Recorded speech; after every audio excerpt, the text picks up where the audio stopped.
Ginoo manaa kaninyo. Manausab kanimo.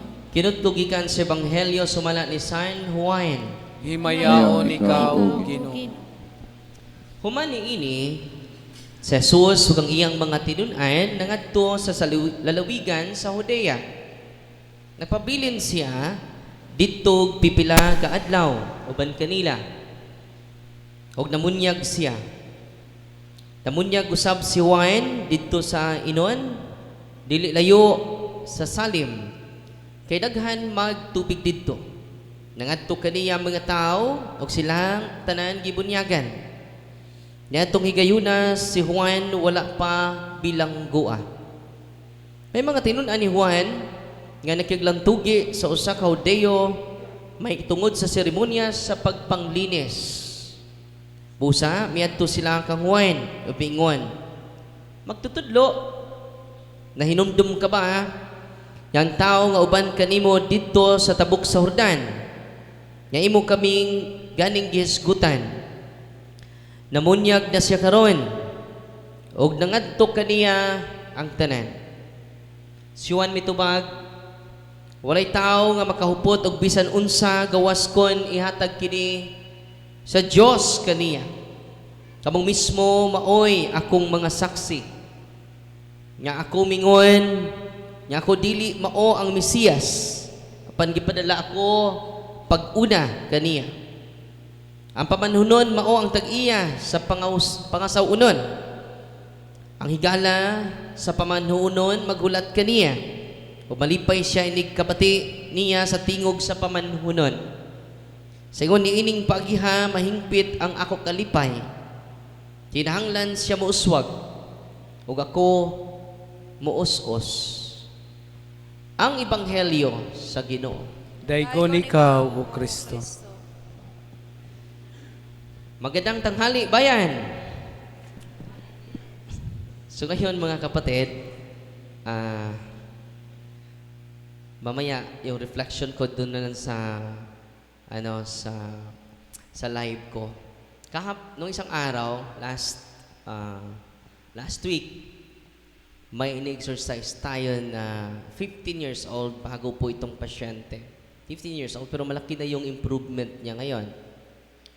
At ito yung isa sa mga manifestation. Bakit na-possess ang 15 years old na bata? Very relevant po ito sa mga anak ninyo, sa mga apo ninyo. Bakit? Itong nangyari during, highlight na lang ako dahil yung batang ito ay addicted to online games.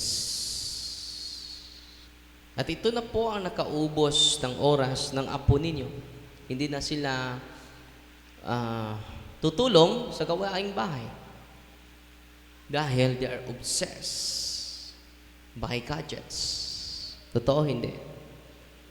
Pati na ang mga magulang din, obsessed to Facebook, YouTube. So during the session, ito po yung actual po ito verbatim po ito Verbatim meaning literal. From the mouth of the evil spirits.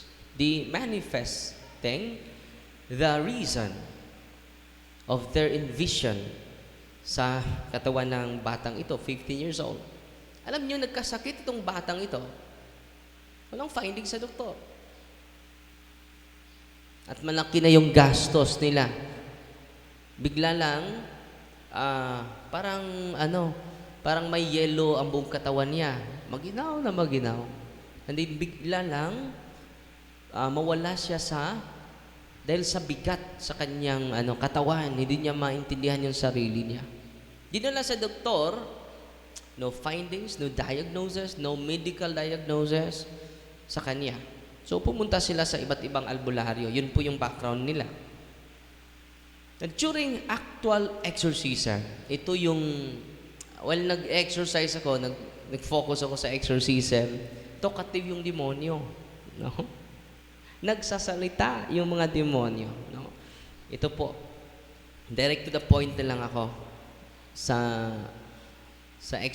may 7 akong exercise ngayon, 7 po, no, sa araw na ito. During a session of exorcism prayer, the 15-year-old boy began to laugh loudly and uncontrollably. Before sa exorcism, makausap mo itong batang ito. Pero during exorcism, wala siyang matandaan. No. Hindi niya alam na sumigaw siya. No. During this episode, verbal manifestation occurred, which were presented as a form of manifestation of the evil spirits. When asked, "How many are you?" the demons reply, "We are 6 demons." Dalawang demonyo, no? 15 years old, from Argao, Cebu, no?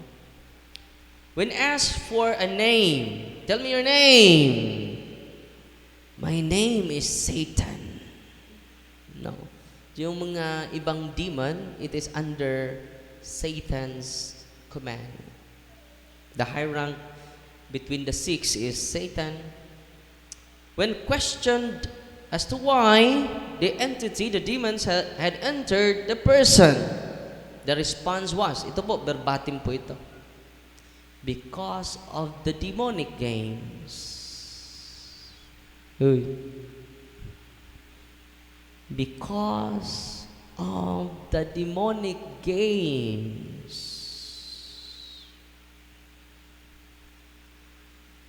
When asked to specify which online games he is referring to as demonic, there are 2 online games he mentioned: Roblox,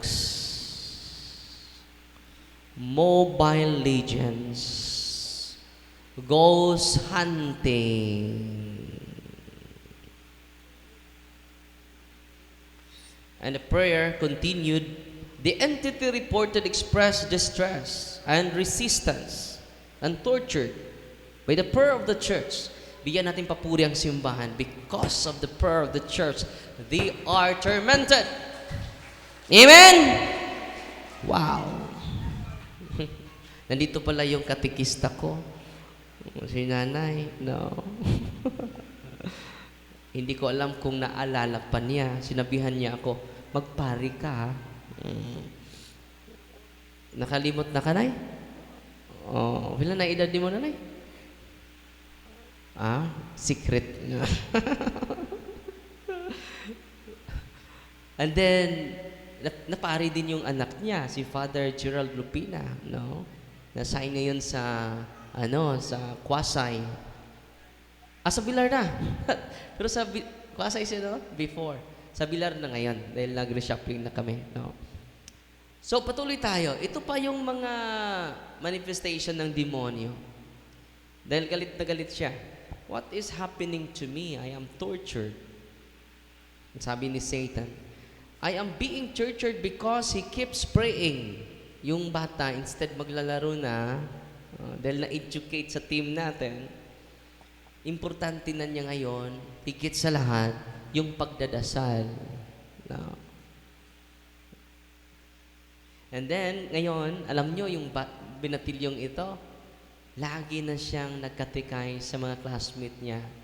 Hindi ko gusto na maging katulad sa akin. Huwag niyong hintayin na maposes pa kayo. Para maniwala sa akin, ako mismo literally possessed by the evil spirit because of these demonic games. No. So ano pang sabi ng mga demonyo? Bakit pala siya na-torture? Hindi lang dahil sa exorcism prayer. Dahil yung binatilyong ito, praying daily. No? Wow. Sabi ng demonyo, "It hurts. Help me." No? Please. May please pa. Very polite. "It hurts. And help me please." No? "My eyes hurt." Dahil dun siya nakapasok, nag-localize. During exorcism, nag-localize yung demonyo sa kanyang mga mata. Anong ginawa ko sa stula ko? Linagay ko sa kanyang mata. Sabi ng demonyo, "It hurts. Help me please. My eyes hurt." I will leave this child, promise Darwin. I will leave this child, promise Darwin. And I will return. Where? No. I will return to demonic games. Babalik ako sa demonic games. No? Nandun siya galing eh. Di ba? I will return to demonic games instead. The prayer continued until the episode subsided. So mag-ingat po kayo ha. No? Sabi ni Saint John Chrysostom, a Cyril of Jerusalem, sabi niya, the demons confess the truth unwillingly when compelled by the power of Jesus Christ. Dahil yung exorcist, before ako nagtanong sa kanya, tell me the truth in the name of Jesus Christ. The name of the Father and of the Son and of the Holy Spirit. Tell me your reason why you possess him. Ayan, sumasagot. No? The demons confess the truth and willingly when compelled by the power of Christ. Yan po ang sabi ni Saint Cyril of Alexandria. But there is caution. There is a reminder, no, that not all revelation are trustworthy. No? But they acknowledge that under the pressure but they are acknowledged under the pressure of prayer. So i-acknowledge sila during sa pressure, na pressure sila through exorcism. False spirits may speak in confusion or fear. No? Yan po yung caution natin. Yan po yung warning sa mga church fathers natin. Huwag maniwala agad. But they will confess the truth unwillingly when we invoke the proper authority in the name of Jesus Christ. Hindi sila makapagsinungaling. At nung tinanong ko, after the series of exorcism, tinanong ko yung bata, naglalaro ka ba ng Mobile Legend? Father, favorito ko yan. Naglalaro ka din ng ghost hunting? Favorito ko yan. Uy, hindi nagsisilugin ng demonyo.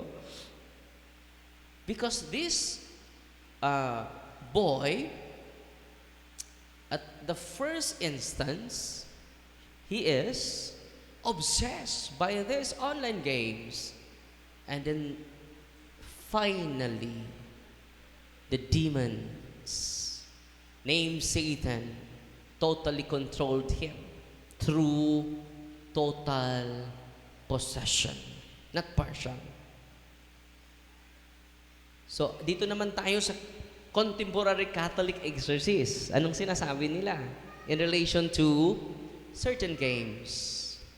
Ito po, consistently warning that certain games are not dangerous because they are games. Not all games are dangerous. Take note ha. Ito po, baka sasabihin nyo, huwag na kayong maglaro. Oh. Ito yung mga Catholic exorcists, contemporary, mga present exorcists, seasoned exorcists. Certain games are not dangerous because they are games, but because they normalize the occult. Kailan maging dangerous yung mga games ninyo? When they normalize occultism, invite obsession, and weaken spiritual vigilance. Anong nangyari? Mataas pa ang kanilang oras sa online games kaysa pag-aaral. Mataas pa ang kanilang oras sa online games sa pagdadasal, sa pagbabasa ng salita ng katotohanan, sa salita ng Diyos. Uy, totoo hindi. Yan ang dangerous. When you become obsessed of Facebook, lagi na lang tayong naglalay. Mga guys, no? Welcome to my vlog, mga guys. Hindi ka na nagdasal, no? Mas mataas pa yung oras mo sa Facebook mo. Hindi naman masama mag-vlog. Ang masama, if you are obsessed and no more growth in your spiritual vigilance, especially when combined with isolation. Ikaw lang mag-isa sa kwarto mo. Makagalit ka kapag papasok yung mga kapatid mo. Ako lang! And then isolation, and then addiction.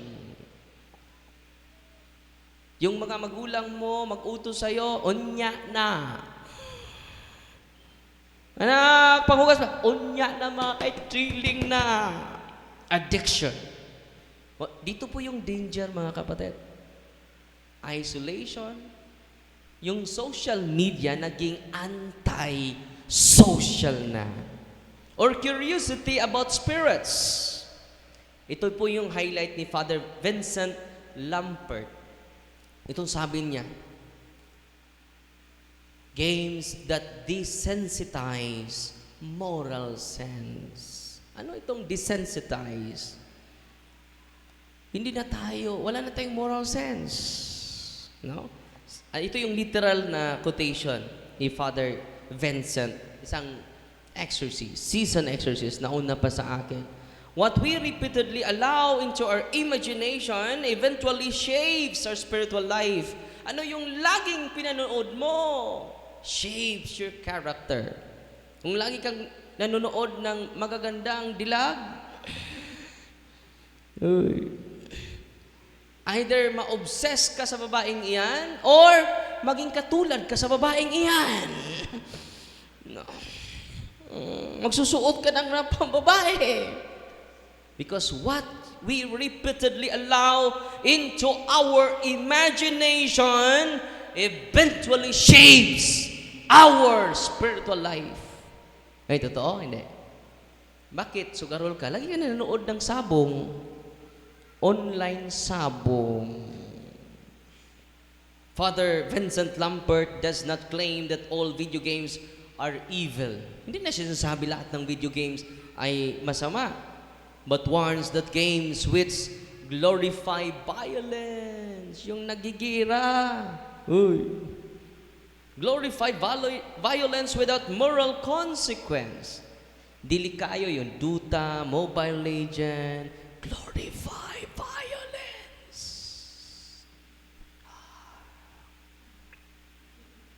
Akala ko for fun lang yun, Father. Delikado yun. Normalize darkness or demonic imagery. No? Kikita nyo may mga sungay, okay lang yun. Nagpatato pa.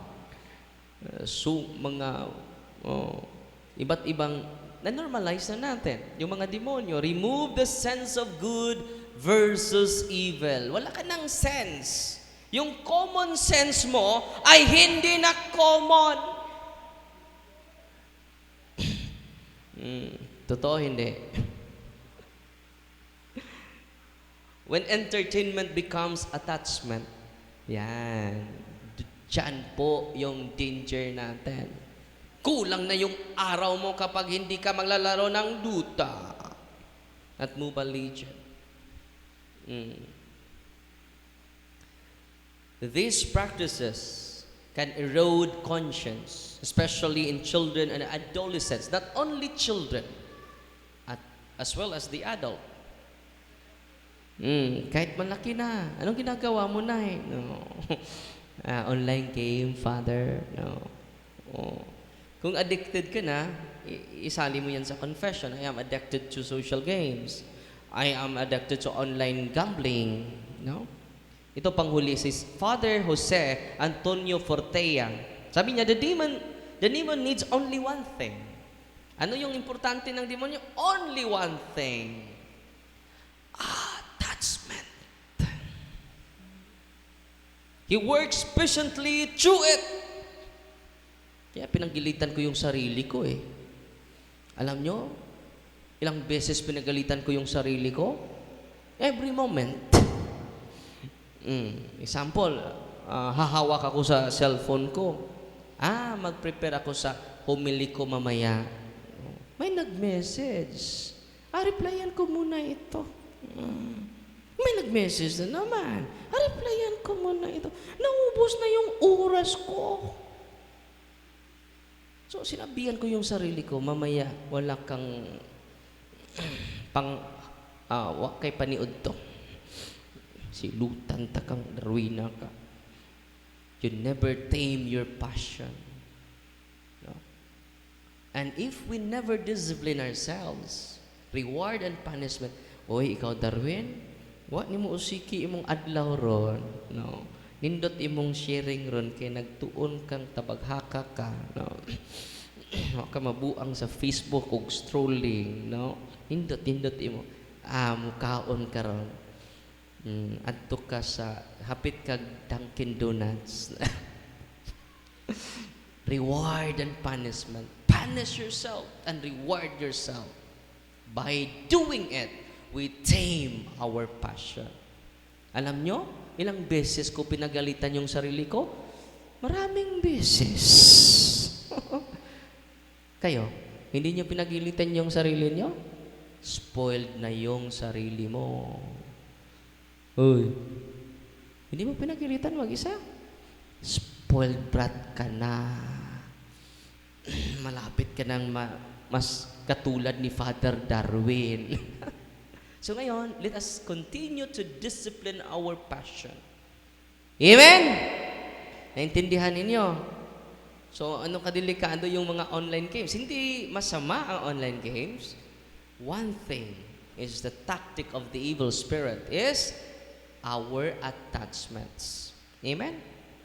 Naunawaan nyo ba ako? Kung hindi, uulitin ko. So last point po ha. Ito yung promise ko sa inyo na series of last 10 minutes na lang.